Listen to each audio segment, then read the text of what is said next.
대한사랑 발자식 때 박석재 이사장이 처음 뵙고 기타 치는 모습을 보면서 와 엄청나신 분인데 좀 임팩트가 너무 강해가지고 한번 뵙고 싶다라는 생각을 했는데 이렇게 운 좋게도 굉장히 빨리 대한사랑 사무실이 완공이 되고 해가지고 청소년 입장으로서 뵐 수 있는 기회 많이 가지고 우리 대한사랑은 네. 기본 방침에 네. 정치, 종교, 지연, 학연, 혈연 네. 빈부하고 무관한 운영을 하는 거예요. 그다음에 나도 개인적으로는 종교가 없어요.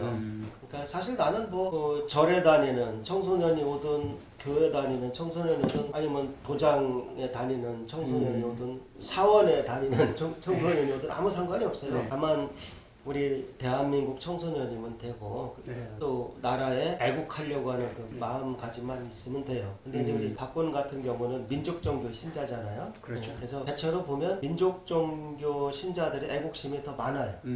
왜냐면 아무래도 민족종교니까. 그래서 우리 박군 같은 경우는 특수한 경우고 네. 그다음에 얘기를 들어보니까 민족종교 분위기에서 이제 자라면서 철학이 확고하게 이렇게 굳은 것 같아요. 아주 바람직한 거예요.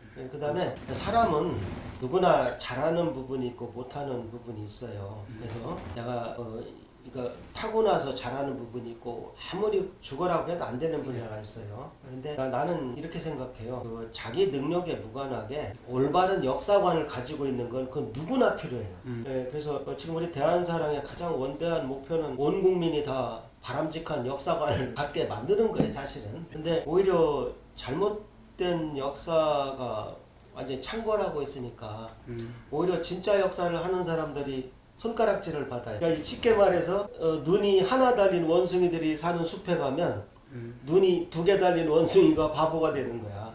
지금 거의 그 정도 아주 비관적인 상태였어요. 몇 년 전만 해도. 근데 이제 우리가 열심히 노력을 해서 이제 많이 바로잡혀가고 있고 우리 박주영 군 같은 경우는 금방 내 얘기를 들어보니까 아주 내가 희망을 갖게 돼요. 왜냐하면 아직도 대부분 청소년들이 단군 신화를 믿고 잘못된 그 생각을 갖고 있을 때 아직 혼자 정확하게 자신 있게 그 공부한 역사관을 가지고 있단 말이에요. 그것은 굉장히 음으로 양으로 우리 그 박주현 군에게 힘을 줍니다. 나중에 올바른 역사관을 가지고 있기 때문에 앞으로 누구보다도 보람찬 인생을 살 수 있을 거예요. 지금 코로나가 굉장히 기승을 부리고 있잖아요. 그래서 물리적인 활동을 하기가 굉장히 힘든 상황인데 대한사랑은 올해 어떤 식으로 이 코로나에 맞서서 활동을 이어나갈지 이런 시간을 지금 우리뿐이 아니라 네. 온 나라가 난리잖아요. 네, 특히 집회 같은 걸 못하기 때문에 굉장히 위축돼 있어요. 그래서 지금 책임자인 나로서는 이런 기회에 오히려 온라인 쪽으로 네. 오프는 안 되니까 온라인 쪽으로 더 기반을 가지자.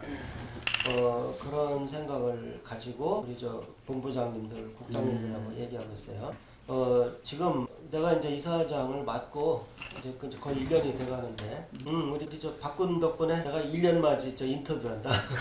근데 지금 보니까 우리 네. 홈페이지가 너무 약해. 그렇죠. 예, 홈페이지. 누가 봐도 홈페이지가 약하고, 그 다음에 최근에 이제 우리 전 국장님이나 같이 많이 얘기하는 게 앱이에요. 앱. 우리도 좀 애플리케이션. 휴대폰에 앱도 네. 있고, 그 앱에 들어가면 이번 달에는 어떤 칼럼이 실리고 이번 달에는 어떤 동영상이 실리고 막 그렇게 보고 싶잖아. 그렇죠. 근데 지금 그런 SNS 그쪽이 상당히 약해요. 그래서 특히 지금 이 코로나 전국에서 우리가 꼭 해야 되는 것은 온라인 쪽이라고 생각을 해요. 그래서 우리가 예를 들면 요새 굿즈라고 하나? 네, 굿즈. 여러 가지 상품도 있잖아요. 네. 근데 우리도 얼마든지 천부경을 가지고 상품 만들 수도 있고 티도 만들 수 있고 그렇잖아요, 그죠? 그래서 나는 개인적으로는 우리 대한사랑 홈페이지가 한쪽 부분은 아예 쇼핑몰처럼 네. 여러 가지 애국 상품을 많이 살 수 있으면 좋겠어. 그래서 하여튼 올해는 좀 하여튼 그런 식으로 온라인 쪽에 좀 시중을 두고. 네, 그쪽에도 내실을 좀 기할 생각을 하고 있어요. 그러면 여기에 아무래도 굿즈나 홈페이지 같은 경우는 청소년들이 굉장히 주축을 이뤄야 되잖아요. SNS 활동. 청소년들이 예, 해줘야죠. 네, 해줘요. 네. 우리가 시켜서 하는 네. 것이 아니라 청소년들이 자발적으로 해주면 제일 좋죠. 근데 내가 저 청소년들한테 악담 중 하나 해야 되겠어. 뭐냐면 네. 악담이라면 악담인데 한마디로 뭐냐면 훈계. 금방 예. 아니 금방 20대고 30대예요. 아, 나는 사실 금방 40대인다고 얘기하고 싶어. 그런데 거기까지는 내가 안 할게. 그 말을 왜 하냐면 고등학교 때 그 형성되는 그 철학이나 가치가 여러분의 그 인생의 가장 중요한 20대 30대 바로 그게 발현이 돼요. 그래서 나는 그 대학생이 뭐예요? 바로 고등학생 졸업하면 대학생 되잖아, 그렇지? 그렇죠. 그래서 여러분들이 특히 그 고등학교 시절에 그 정확한 그 역사와 철학을 갖는 것이 굉장히 중요하다고 생각해요. 예, 그래서 세월이 금방 갑니다. 그러니까 정말 그 말 꼭 기억하세요. 여러분들은 아마 굉장히 지금 인생이 지루하다고 생각하고 난 언제 크나 막 그러는 친구들도 많을 거야. 근데 정말 지나보면 빨리 가요. 그래서 여러분들은 정말 시간을 아껴 써야 돼. 초능을 아껴 써야 돼. 그래서 하루라도 낭비를 하면 잠이 안 와야 돼요. 아이고 나 오늘은 공부도 안 했고 저 뭣도 안 했고 오늘은 아무것도 한 게 없네. 오늘은 그냥 멍하다가 하루가 갔네. 그러면 잠이 안 올 정도로 속상해야 돼. 그래서 하루하루 달라져야 돼요. 그걸 일신, 우일신이라고 하는데 왜냐하면 금방 여러분들이 그 언제 그 뜻을 필 나이가 금방 돼요. 그러니까 무슨 얘기냐면 지금은 고등학생이니까 뭐 내가 저 굳이 뭐 안 나서도 되지 이런 생각을 하고 있잖아. 예를 들면 여러분 이런 생각할 수 있어. 왜 우리나라 역사 드라마는 맨 저 고려 삼국 뭐 조선 이런 거만 나오지? 왜 단군 한웅 드라마는 안 나오지? 그런 생각을 할 수 있어요. 근데 여러분들 그런 생각을 하고 살다 보면 어떤 친구는 PD도 될 거 아니야. 그 PD가 돼서 나는 최초로 단군 드라마를 해봐야지, 한웅 드라마를 해봐야지 하면 쉽지 않아요. 또 이게 남들 다 하는 거 할 때는 쉬운데 남들이 안 하는 걸 하기에는 정말 어려워, 인생이라는 게. 그러면 좌절도 하고 하면서 10년 훌떡 갑니다. 그러면 그래도 그 고등학교 때 꿈을 가지고 있다가 예를 들어서 나이 한 30대 후반이나 40대가 돼서 다시 또 한번 시도를 해보면 그때는 가능해요. 될 수도 있어. 그러면 20년이 금방 지나가. 근데 내가 하고 싶은 얘기는 뭐냐. 고등학교 때 나는 단군이나 환웅 드라마를 만드는 PD가 돼야지 그런 생각을 가지고 있었으면 그 20년이 굉장히 중요한 시간이 되고 꿈을 이루는 그 시기를 앞당길 수가 있고 특히 40전에 그런 꿈을 이룰 수 있으면 아주 성공한 인생이에요. 절대 낭비한 게 아니야. 그래서 물론 나는 60이 넘었으니까 이제 그렇게 얘기하는 것도 있지만 물론 1년 1년은 길어요. 그러나 어떤 뜻을 세우고 그것을 실현하는 데는 10년도 짧아요. 항상 그걸 명심하고 하루하루 아주 보람있게 보낸다 그 생각을 꼭 하면서 살면 좋겠어요. 나도 내가 만나는 청소년들한테 항상 해주는 얘기야. 초등학생들한테 이런 얘기 못하죠. 그리고 고등학생들도 저 이사장님 기껏 어렵게 만났더니 너 금방 30대인다 뭐 그러더라. 그렇게 알아들을 수도 있어요. 근데 지금 내가 한 말은 굉장히 중요한 말이야. 우리 박군도 언젠가 세월이 지나면 그때 그 양반이 이런 뜻을 얘기했구나 깨달을지도 몰라요. 이사장님께서 희망하시는 우리 청소년 회원들이 어떤 활동을 했으면 좋겠는지 이 같은 시간 속에서 사실 뭐 현실적으로 네.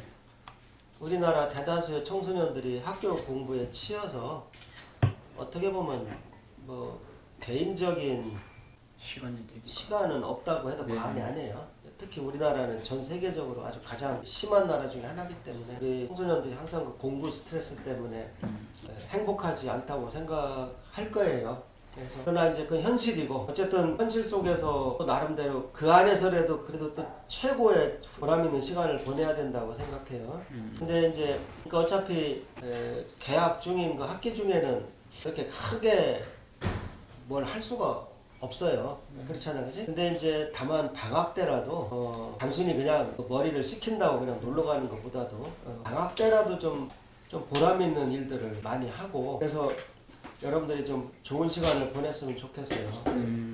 특히 청소년 때 좋은 추억은 평생 가요. 예를 들면 나 같은 경우는 맨날 쳇바퀴처럼 학교 다니고 뭐 도서실 다니고 그냥 집에 가 자고 그런 것들은 하나도 기억이 안 나지만 나는 이제 방학 때 우리 이제 같이 이렇게 놀러 다닐 그 우리 패거리들이 좀 있었어. 그리고 우리 때는 그때는 그 통기타가 굉장히 유행을 했어요.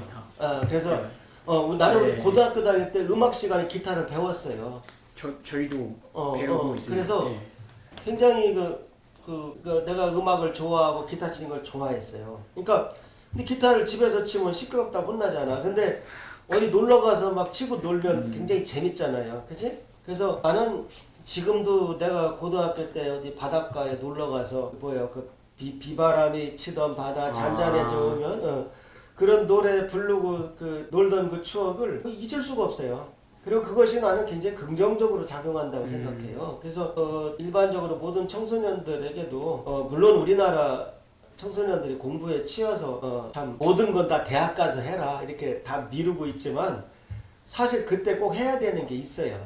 그리고 그 나이에 해야만 또 정말 도움이 되는 그런 것들도 있어요. 그래서 나는 우리 청소년들이 특히 고등학생들이 캠프나 그런 거는 꼭 여름에 했으면 좋겠고 그래서 별도 좀 찾아보고 도시에서 살면 별이 안 보이잖아요.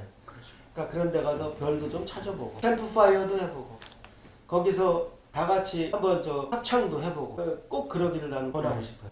이렇게 청소년들이 바쁜 생활 속에서 여가를 보람 있는 여가를 즐기라는 희망찬 메시지를 전해주셔서 감사합니다. 네, 청소년들이 항상 내가 뭘 하고 놀아야지 기쁘고 어떤 활동을 해야지 보람 있고 하는 거를 좀 어떻게 잘 느끼지 못하는 것 같아요. 저 같은 경우는 어떤 걸 해야지 더 재밌을까 그렇게 그냥 예전에 게임 할 때는 그냥 게임만 하고 거기에 그렇게 즐거움 느꼈는데 요즘에 항상 하던 것도 하다 보니까 이게 내가 재밌어서 하는 건가 하는 회의감이 들기도 하고 그런 순간들이 많이 말씀을 들어보니까 거기에 대한 해답이 여기 있지 않을까 하는 생각. 그래서 내가 근본적으로 그런 생각을 가지고 있기 때문에 난 앞으로 우리 대한사랑의 중등부, 중학교, 고등학교 학생들은 반드시 우리 여름 캠프에 참여시켜서 그런 경험을 하도록 나는 도와주고 싶어요. 그래서 특히 우리 대한사랑 청소년들은 그 캠프에서 우리나라 역사를 얘기하고 미래를 얘기하고 그다음 자기가 뭘 하고 싶은가 내가 뭘 잘하는가 그런 거를 친구들하고 터놓고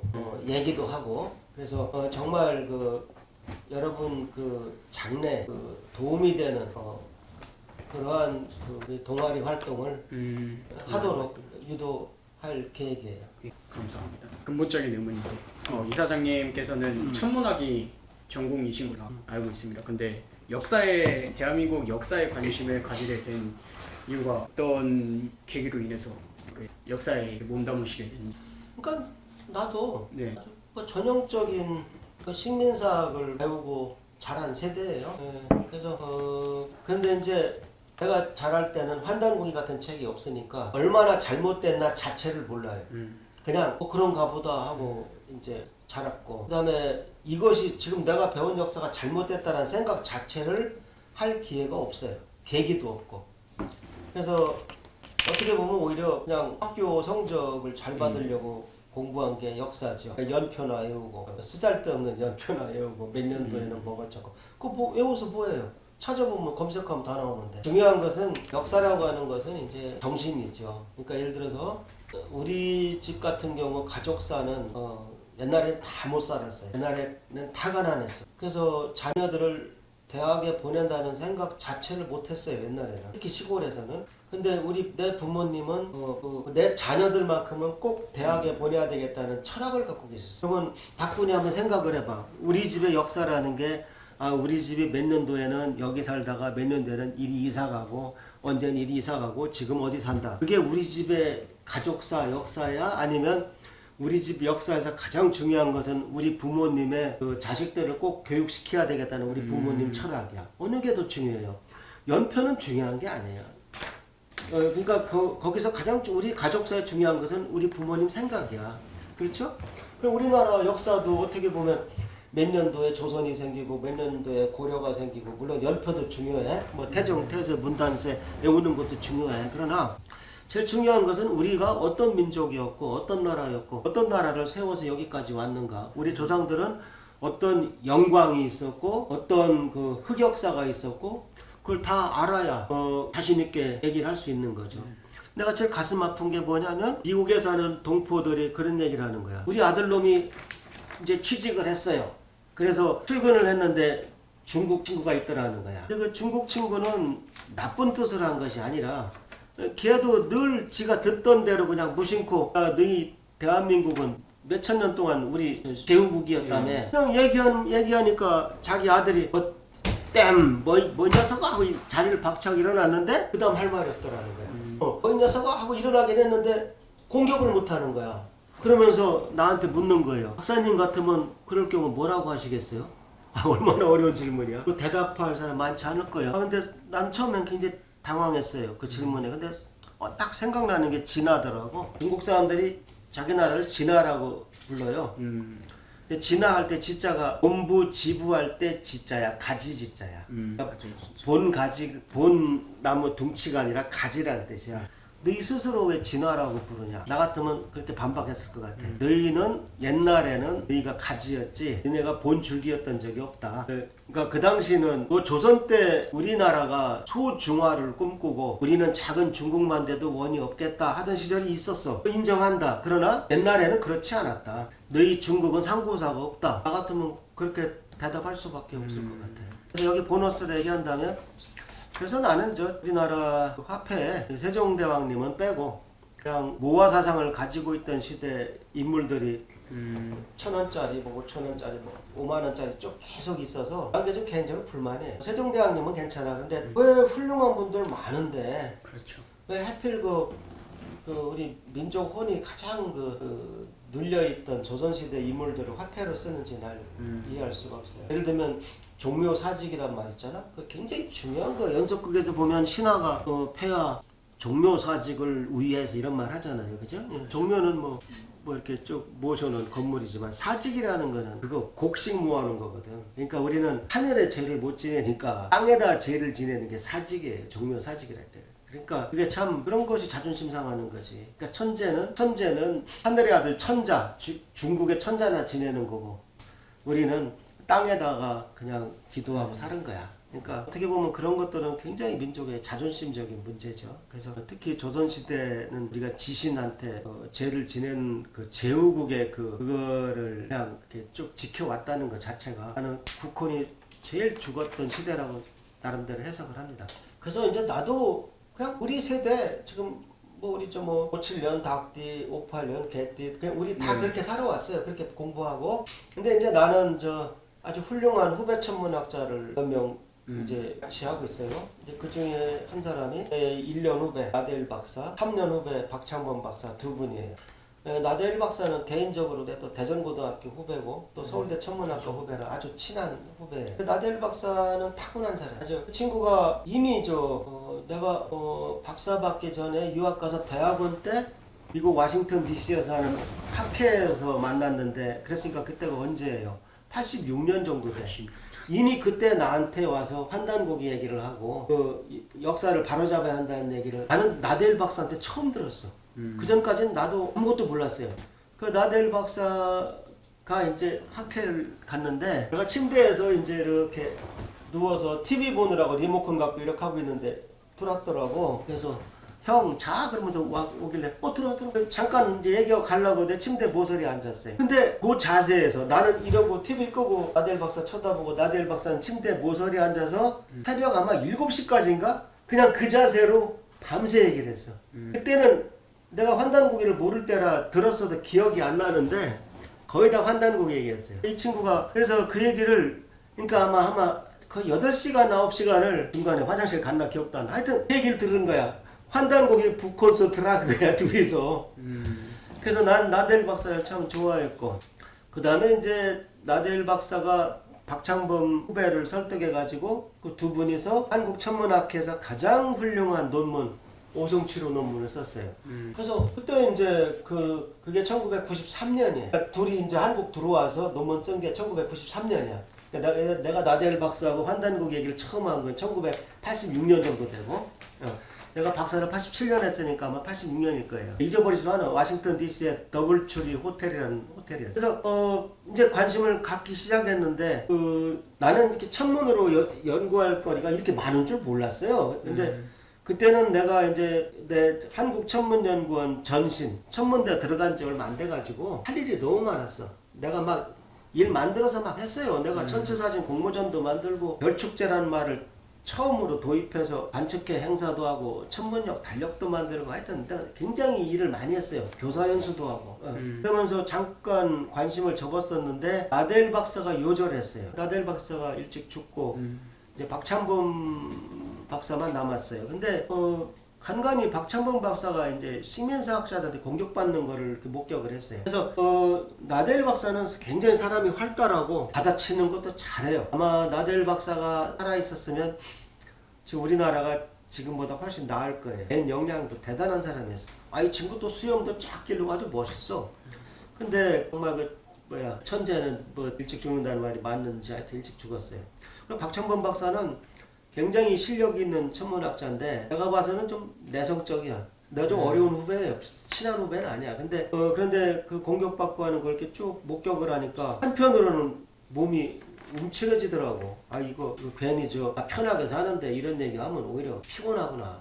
근데 오늘 내가 청소년들한테 하고 싶은 얘기는 내가 살아보니까 난 이거 어디서 내가 가져온 말이 아니에요. 내가 깨달은 건데 작은 일을 하면 작은 적이 생기고 큰 일을 하면 큰 적이 생겨. 그게 무서우면 일을 못해요. 나는 오늘날 어떤 사람 만나서 나는 적이 없어 그러면 속으로 일을 안 했구나 나 그렇게 생각해. 네. 왜냐면 사람은 반드시 적이 있기 마련이야.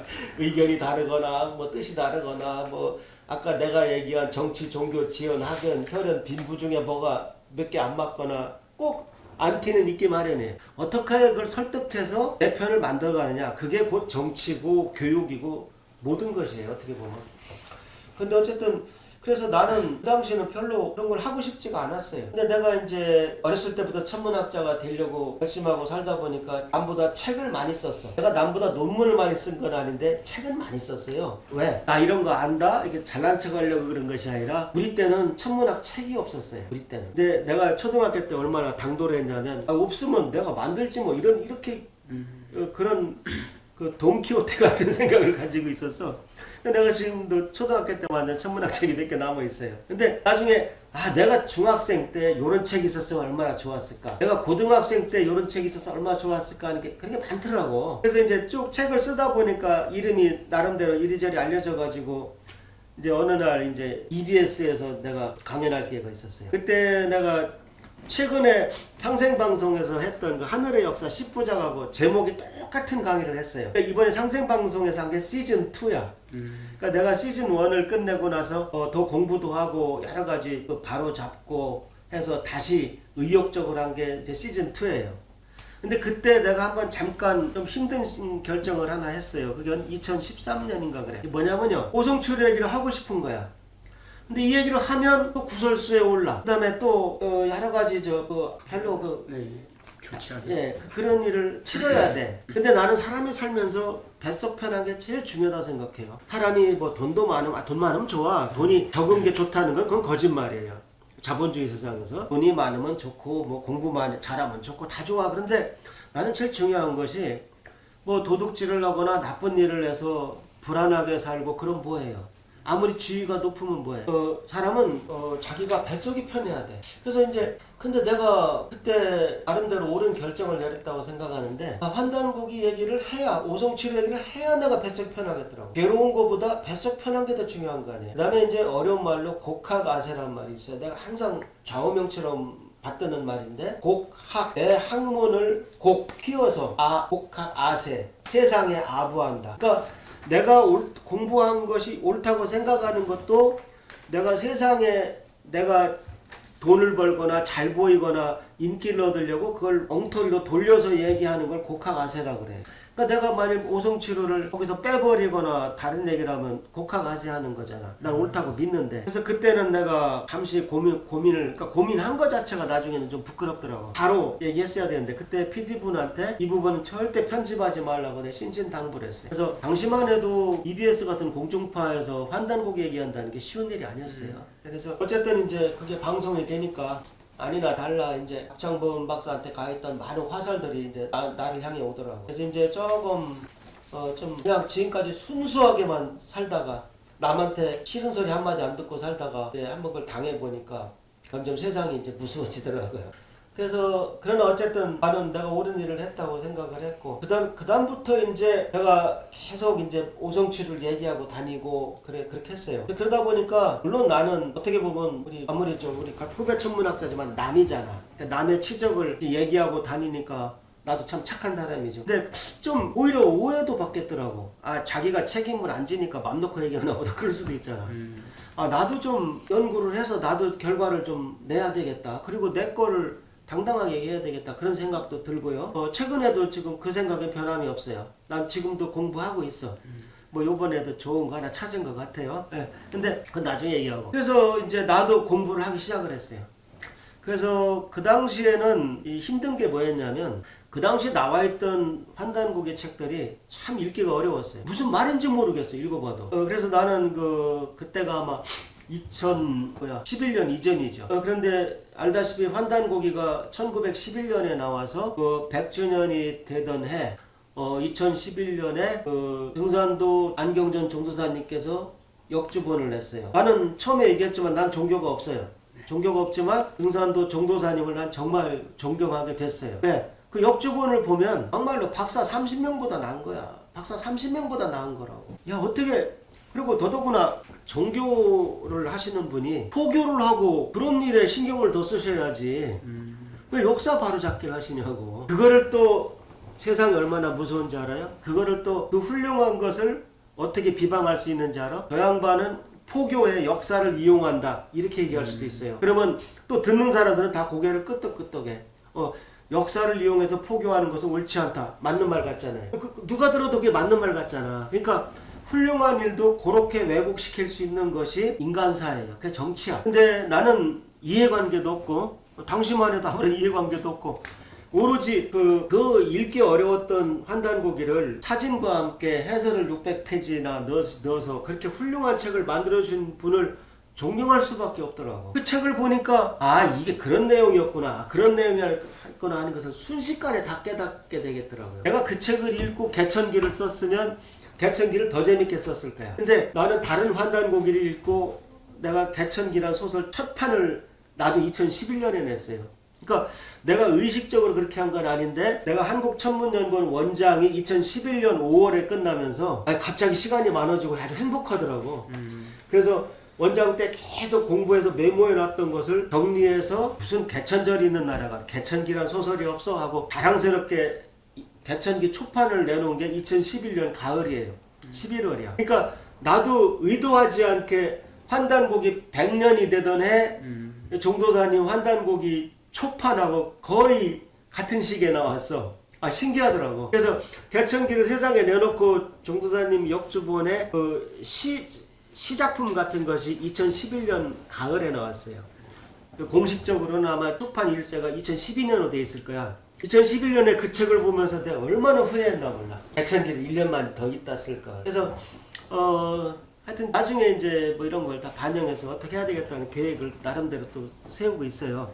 그래서 어쨌든 이제 내가 얘기하고 싶은 것은 그래서 오성치료가 동기가 됐고 그다음 오성치료 때문에 다른 사람들의 그 공격도 받아보고 근데 나는 내가 옳다고 생각하는 거를 이건 정말 남녀를 떠나서 학자는 곡하가세 하면 안 돼요. 그래서 그건 내가 언제든지 청소년들한테 내가 강의할 수 있는 내용이야.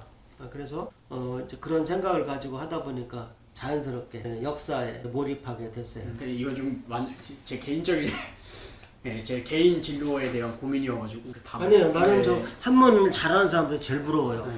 내가 제일 부러운 분 중에 한 분이 여기 대전대학교 윤창열 교수님이야. 그분은 한문을 잘하실 뿐만 아니라 한의사시잖아. 그러니까 한문을 가지고 한의사도 하시고 역사도 하시고 그렇게 하시잖아요. 네. 난 아무래도 한자를 배운 세대긴 하지만 한문을 할 정도 실력은 아니거든.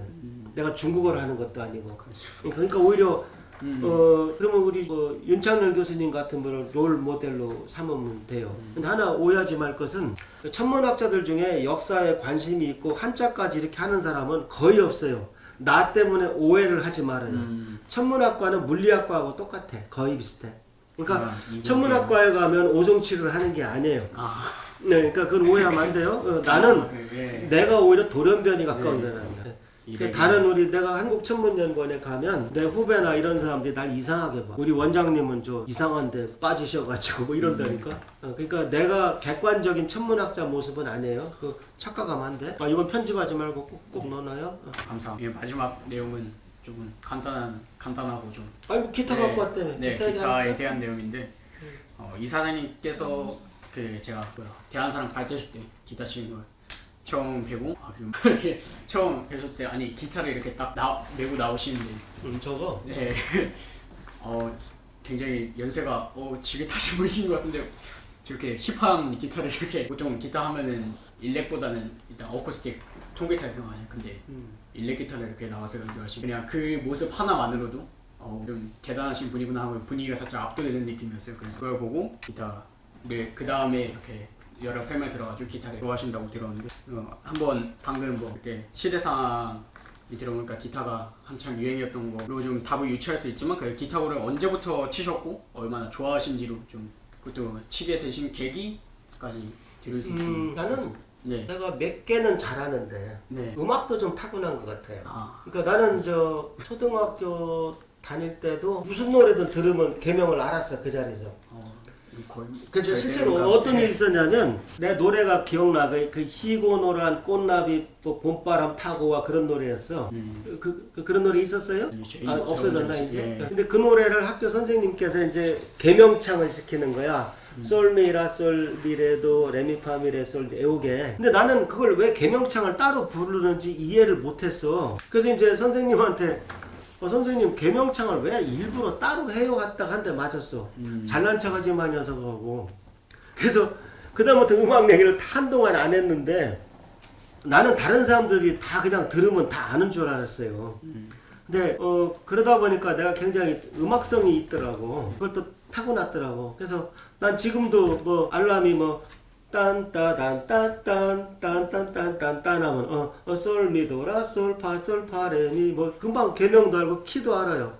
이거 무슨 코드다 대충 안다고. 그래서 난 다른 사람도 다 되는 줄 알았다니까. 근데 나중에 대학생 때 보니까 음대 다니는 친구가 못하더라고. 그래서 나는 원래 음악을 아주 좋아해요. 아주 좋아했고. 근데 우리 때는 악기를 살 환경도 안 됐어요. 나중에 내 5년 아래 여동생이 피아노 배우려고 해서 집에 피아노를 들여놨는데 그래서 나는 건반 악기를 배울 기회를 놓쳤어. 근데 다행히 우리 내 8살 후에 형님이 대학 다닐 때 집에 통기타를 하나 갖다 놨어요. 그래서 근데 그것도 이제 할까 말까 하다가 지금 인터넷에 있는 이런 선생이 있는 것도 아니고 기타를 보면서 저걸 어떻게 해야 되나 했는데 중3 때 수학여행을 갔어요. 수학여행 갔는데 어떤 놈이 딱 기타를 갖고 와가지고 내 지금도 안 잊어버려. 해 뜨는 집이라는 노래가 있어요. 해 뜨는 집. 그게 이제 코드가 이제 A 마이너 C D F로 진행이 돼요. 그때 나 노래는 원래 못해. 근데 흉내 땅땅다라당당당당 땅다라당당당당 땅다라당당당당 땅다라당 이렇게 돼. 야 너무 멋있는 거야. 이놈이 딱 폼 잡고 치는데 그러니까 한 놈이 또 무덤에 올라가서 폼을 잡아가면서 그 노래를 하는 거야. 내가 중3 때가 그 남진 아저씨 저 푸른 초원 위에 그거 나온 해야. 내 중3 그 노래가 몇 학년 때 나왔냐를 들으면 그 나이를 알 수가 있어요. 그래서 저거다. 나는 앞으로 기타 쳐야 되겠다 생각하고 그 중3 때 다음 날부터 공부 다 안 하고 기타만 쳤어. 근데 우리 참 어머니 고마운 게 사람들 이 말을 안 믿는데 내 어머니는 나한테 공부하란 말을 단 한 번도 하신 적이 없어. 정말이요. 이거 아무도 안 믿더라고. 저희 어머님도 그래? 훌륭하시구나. 그런 어머니가 2명 있구나. 그래서 나는 그래서 계속 코드에 대해서 생각을 했어. 왜 이렇게 잡아야 되나. 근데 이거는 A 마이너는 라, 도, 네. 미가 나와야 되는데 손으로 이렇게 누르면 요게 라도미만 남으니까 코드가 되는구나. 그걸 깨친 거야. 그래서 코드를 이제 그걸 해가지고 그 연습을 하니까 그다음부터 이제 들으면 개명은 아니까. 내가 지금도 흘러간 노래 같은 건 아마 거의 200곡 가까이 그냥 칠 거야. 뭐 안 봐도 돼. 아무 필요 없어. 그러니까 A 마이너를 치다가 저 사람이 음이 낮아서 못 따라오는구나. 그럼 바로 D 마이너로 바꿔줘. 한 줄만 올라가면 되니까. D 마이너로 바꿔줘. 그럼 대충 맞아요. 네. 그러니까 그래서 내가 이제 고3 때는 동창들이 들으면 뭐 비난할지 모르겠는데 날 모셔가려고 그랬어. 왜? 내가 기타를 붙들고 가야 신나는 거야.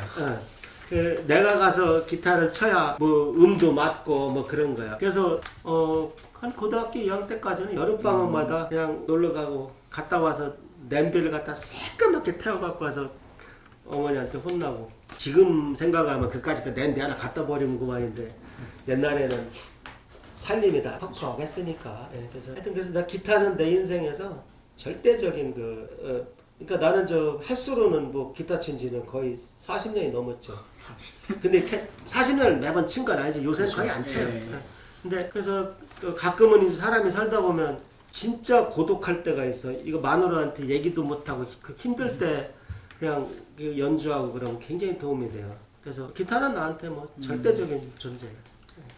저도 기타를 치다 보니까 아무래도 그 말씀하신 게 이해가 되는데 그 기타 치다 보면은 이게 코드를 처음에는 그냥 단순 주입식으로 배우고 그 다음에 나중에 가서 한 중고딩 되면은 원리를 설명해 주는데 그거를 지금 혼자 독학한 이게 기타가 코드가 보면은 굉장히 체계적으로 잘 잡혀 있어요. 그 한음 올라갈 때마다 반오타브씩 올라가고 뭐 그 외에도 피아노랑은 또 다른 이 굉장히 모양이 체계적이고 공식이 굉장히 딱 정립되어 있는 그런 악기거든요.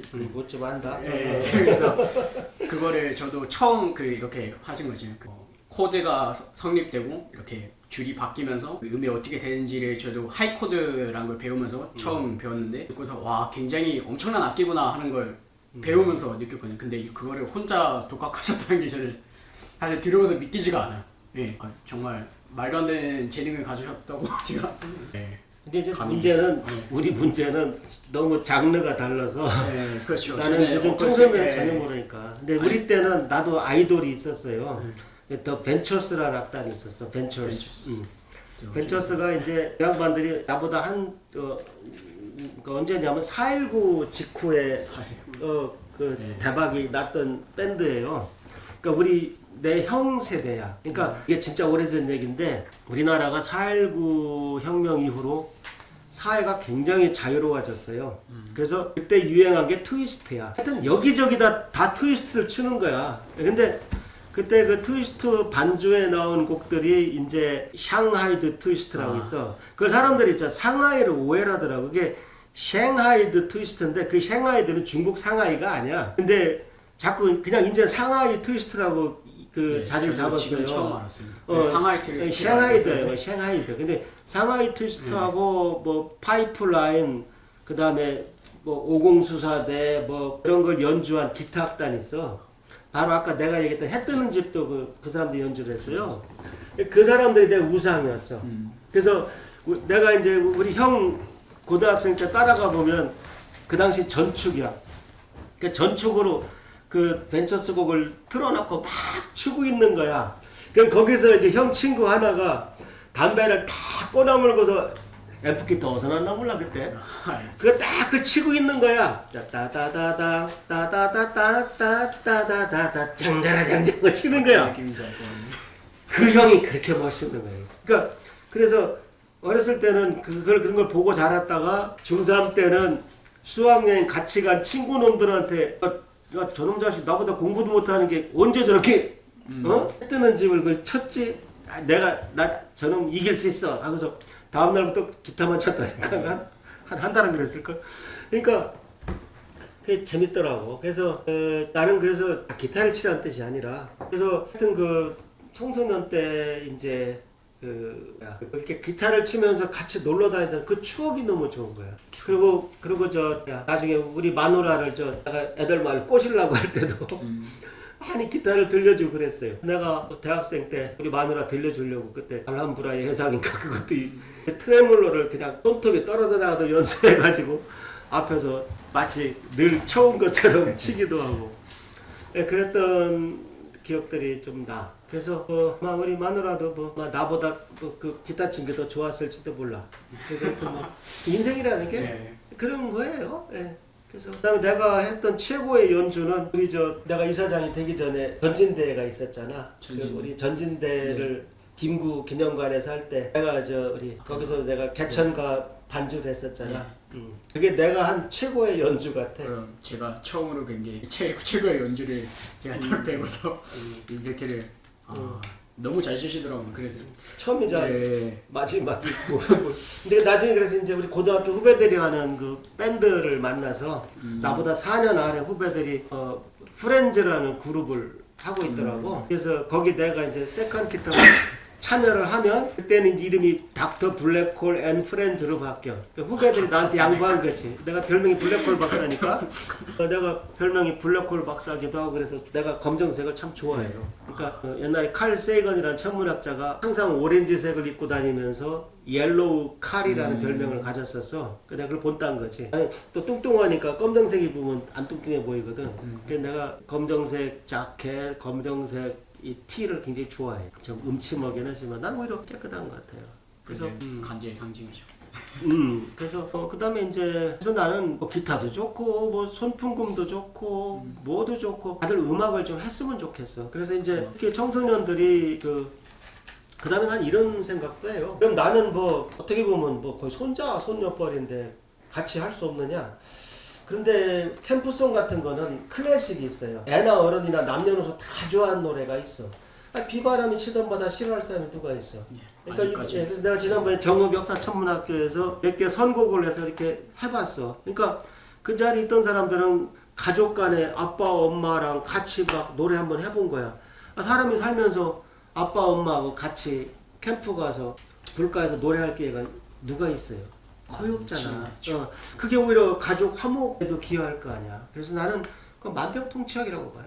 그래서 우리 청소년들이 그런 즐거운 그 정서를 가지고 있으면서도 같은 나라 그때 특히 철학, 종교와 같은 굳건한 철학 그런 것을 빨리 배우기를 바라는 거죠. 기타는 뭘 연주 잘하나? 기타 갖고 오지 않았어? 가져와봐. 노래야? 이게 사실 반주여가지고 노래도 네, 노래까지 부를 수가 없는데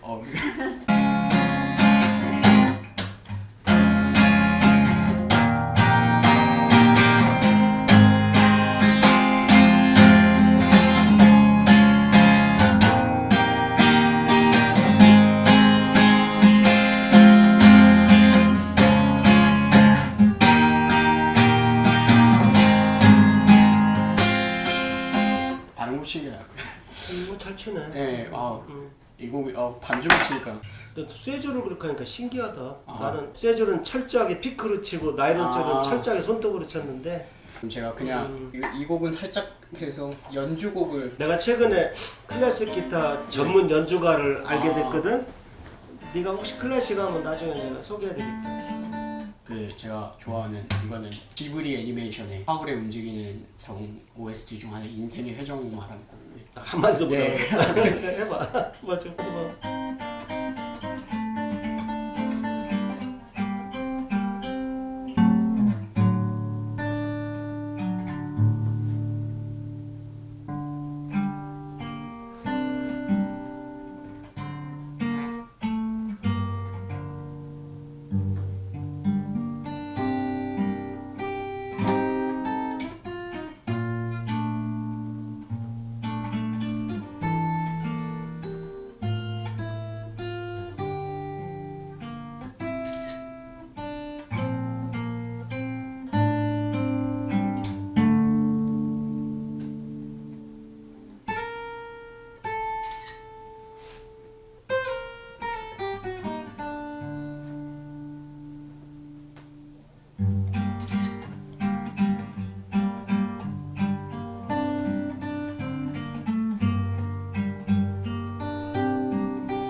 들어본 근데- 것 같아. 다 들어본 예, 것 같아. 이 정도. 아니면 연주를 하라는 게 아니라 예. 그래. 그렇죠. 야, 그 정도 대단하다. 야. 벌써 그렇죠. 그 정도 뭐. 저도 연식만 오래되고 꾸준히 연습하는 느낌은 아니어서. 내가 가르친 송유근이라는 놈도 기타 얼마나 잘 치는지 몰라. 군대 가 있으니까 뭐 잘 쳐야 되는데 엄청 잘 친다. 그 막상 와서 쳐보니까 뭔가 이렇게 같이 할 만한 노래 뭐 원하시는 곡 있으면은 그냥 코드면은 그냥 바로 칠 수 있으니까. 아니 원래 예. 노래를 해야 제맛인데 이제 나는 고음 불가라. 아 내가 도, C 이런 음이 나질 않아. 그러니까 할 수 있는 노래가 거의 없어. 근데 하여튼 그래서 나중에 나이 더 먹으면 예. 거기도 술도 한잔 하고 이제 두들기면 더 신나지. 그렇죠. 그래서 근데 그런 걸 하고 나면 진짜 힐링이 되는 것 같아. 이렇게 그리고 사람들이 더 가까워지고. 그다음에 노래는 이제 노래 가사들이 또 상당히 가슴에 닿는 게 많잖아. 예를 들면 흔히 요즘은 뭐 미스터 트롯인가 뭐 때문에 네. 그 유행가가 많이 자리를 잡았는데 우리나라 옛날 유행가 가사들을 한번 자세히 한번 들어볼 필요가 있어. 사람들이 대체로 시나 소설보다 훨씬 못하는 거라고 그냥 대중 가요라고 아주 낮추어 보는 경향이 있어요.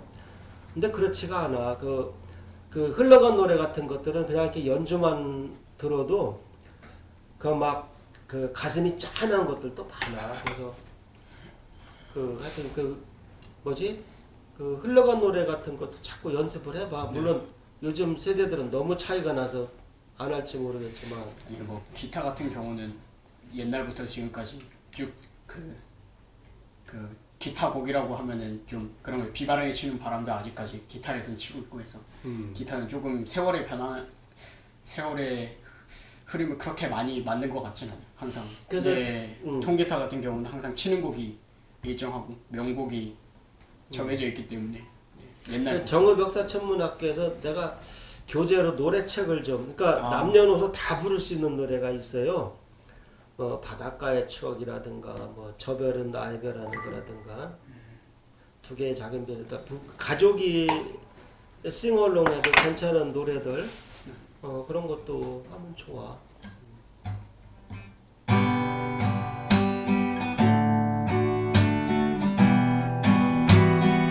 그 김광석의 너무 아픈 사랑은 사랑이 아니었음을 아시나요?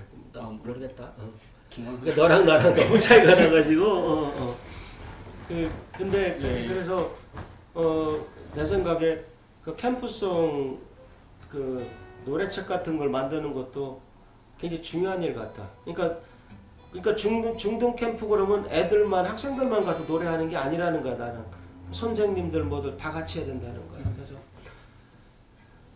지난번에는 사실 어떤 해프닝이 있었냐면 작년에 처음 열은 그 정읍 역사 천문학교에서 원래 내가 반주를 잘하는 양반을 불렀어. 근데 그 양반이 이틀 전에 펑크를 낸 거야. 그 어머니가 갑자기 쓰러지셔가지고. 그래서 내가 할 수 없이 기타 잡았잖냐. 그래서 판은 벌려놨으니까. 근데 뭐 싫다고 한 사람 거의 없어. 그래서 다들 좋아했고. 근데 하여튼 기타는 너랑 나랑 너무 세대 차이가 나고 그래서 뭐 별로 내가 도움이 될 것 같지도 않고. 난 그래서 이제 오히려 요즘 같으면 다시 옛날로 돌아갈까 싶어요. 왜냐면 아까도 얘기했지만 일렉 기타는 옆에 밴드가 같이 있어야 되는데 나중에 혹시 네 친구들 뭐 베이스나 뭐 있으면 네가 퍼스트하고 세컨은 좋은 게 뭐냐면 가끔 안 쳐도 돼.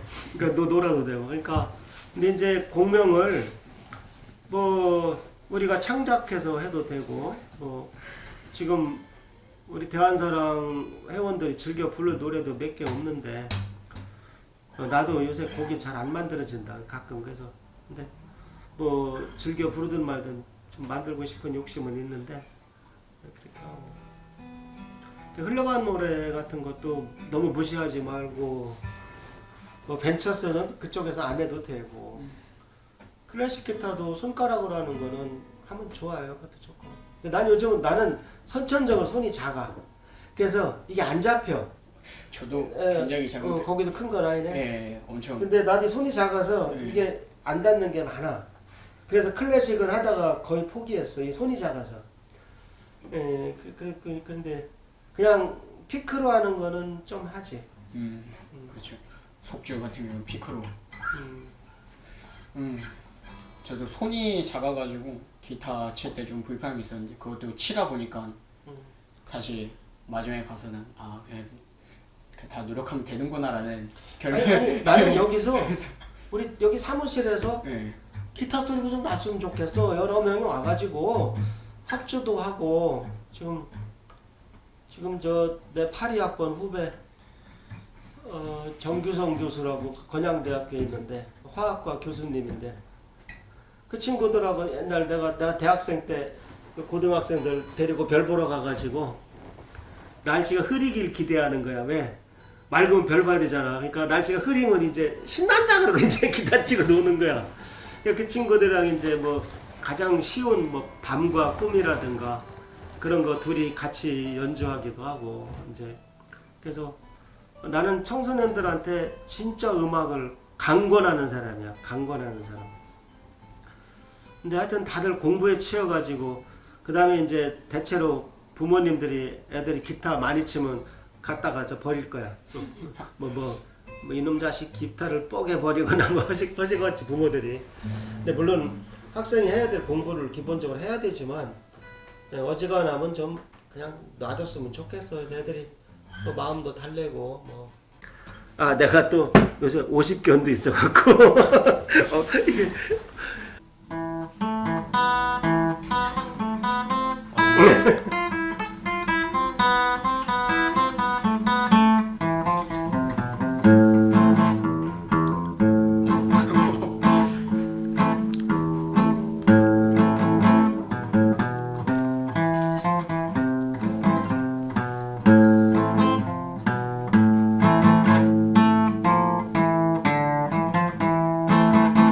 무슨 제목이 뭐더라?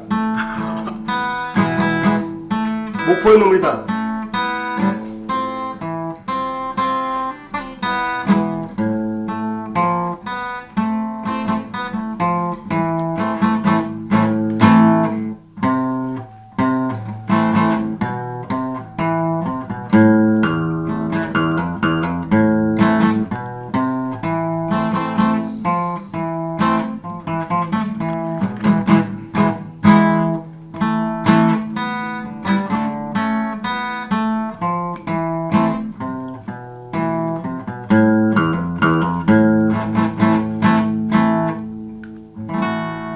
목포에서로.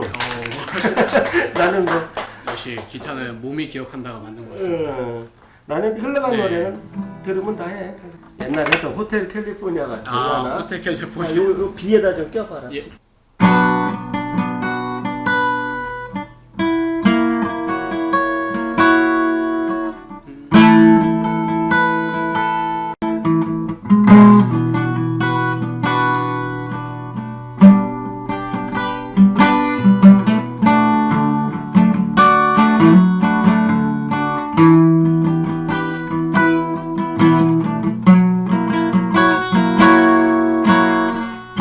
나 노래를 참 못하니까 하나만 하다. 제일 좋은 거는 비바람이 시던 바다야. 같이 할까? 그거 끝내자. 같이 하고 끝내자. 그러니까 나는 이제 항상 조를 맞출 내가 그러니까 G로 해도 되고 D로 해도 되고 내가 항상 할 수가 있어. 그 능력이 있으니까 참 좋더라. 그러니까 예를 들어서 D로 하면은 B 같이 한번 해봐. 혼자 하면 좀 그러니까. 비바람이 치던 바람 잔잔해져 오늘 그대 오시려나 저 바다 건너서 오시는 밤하늘의 반짝이 또 아름답지만 그만 비는 안 나와. 그래서 어쨌든 네 덕분에 너 이사장 자리에 앉아. 하여튼 뭐 이렇게 그냥 내가 가식 없이 그리고 너나 나나 같아. 결국 너는 고등학생에 맞는 일을 하는 거고 나는 내 나이에 맞는 일을 하는 것뿐이야. 뜻은 우리나라를 좋은 나라로 만들고 한국 사람으로 태어난 걸 자랑스럽게 생각을 하고 우리가 나중에 세계를 우리가 선도할 수 있는 민족이 되고 그레이트 코리아를 되고 너랑 뜻은 같은 거야. 요즘은 이제 세계화가 되니까 사람들이 제일 많이 오해하는 게 이런 거야. 공부를 많이 했다는 사람들조차도 세계화 시대 무슨 민족 타령이야. 그런 사람들이 참 많아요. 그래서 내가 마지막으로 이제 해주고 싶은 얘기는 세계화라고 하는 것은 우리가 주인 노릇을 해야 세계화가 의미가 있지. 우리가 하인이 되는 세계화를 뭐하러 하냐. 그치? 그러니까 참 김치가 냄새가 나면 다 먹게 만들어야지. 우리가 냄새 나니까 치우는 것이 아니라. 그래서 더 옛날에 전쟁이 두려우면 평화를 원하면 전쟁 준비하란 말이 있어. 똑같아. 세계화를 하려면 내가 누군지 알아야 세계화를 할 거야.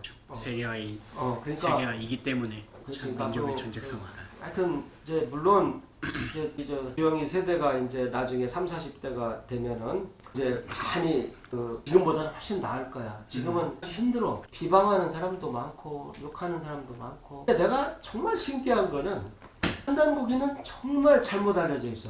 아니 왜 읽어보지도 않은 사람들이 환단고기 그러면 뭐 황당고기, 썩은 고기, 환빠 그러냐.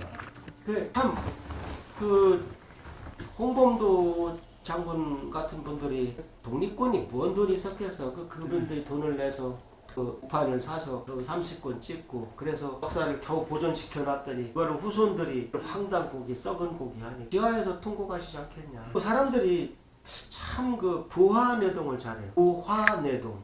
하가 아니고 읽어보지도 않고 믿지도 않는 거야. 그런 사람들을 고정관념을 가지고 있는 사람들 설득하는 일이 너무 힘들어. 근데 어떻게 해요? 힘들어도 해야지. 그래서 지금 우리 세대는 굉장히 어렵게 지금 내가 원하는 나라를 만들어 가고 있지만 이제 우리 박군 세대가 이제 30, 40대 등장하기 때문에 그때는 백화점에서도 환단고기 역사를 얘기하고 시대가 와야 돼요. 그래서 여러분들 시대는 훨씬 더 국제화돼가지고 환단고기를 영어로 해야 하는 시대가 와야 되고 우리 K 히스토리, K 스피릿 물론이고 K 코스모스까지 하도, 낙서, 천부경, 주역 이런 것까지 다 K 바람이 다른 말로 환단풍이라고 그래. 내가 지난번에 환풍이라고 그랬다. 내가 지난번에 환단학회 축사를 할 때 우리 모두 환풍기가 됩시다. 그런 말을 했어요. 제갈량이 한국지에 안병산 칠성단에서 안동풍이 불게 해달라고 기도한 것처럼 부자장인 나나 우리 고등학생인 박군이나 우리나라 환단풍이 불도록 만들어야 돼. 환단풍이 뭐야? 환인, 환웅, 단군의 역사를 바로잡는 건데 왜 그걸 가지고 말들이 많아. 거기다 천문현상도 받쳐주지. 얼마 전에 이상학 원로께서 발표하셨는데 한국에서 이렇게 나비처럼 양쪽으로 갔다고 하잖아요. 근데 그 중에 사람들이 시베리아, 알래스카 거쳐서 간 거는 믿는데 수메르로 간 거는 잘 안 믿어.